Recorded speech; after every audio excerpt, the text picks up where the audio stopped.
রাতে বন্ধুরা, কাল একাদশী তো আজকে রাতে দিনে তো আর রান্না করতে টাইম পাইনি। শাশুড়ি মাই রান্না করেছিল আলু সিদ্ধ, ডাল, আর একাদশীর জন্য রান্না হয়েছে আজকে রাতে। এখন রান্না করেছি আমি, যেহেতু আমি বাড়ি ছিলাম না, তেজপুরে গিয়েছিলাম আমার দিদির বাড়ি, মানে ননদের বাড়ি।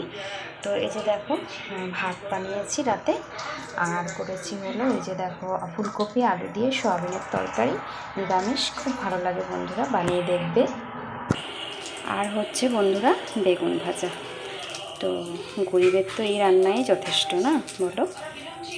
এটাই খুব আমরা টেস্টি করে খাবো, তাই না? তো তোমাদেরকে কিন্তু মোহিনী একাদশীর শুভেচ্ছা। তো কাল কিন্তু মোহিনী একাদশী। তো তোমরা সবাই ভালো থেকো, সুস্থ থেকো। রাধে রাধে, হরে কৃষ্ণা। আর এখন কিন্তু আমরা খাওয়া দাওয়া করবো।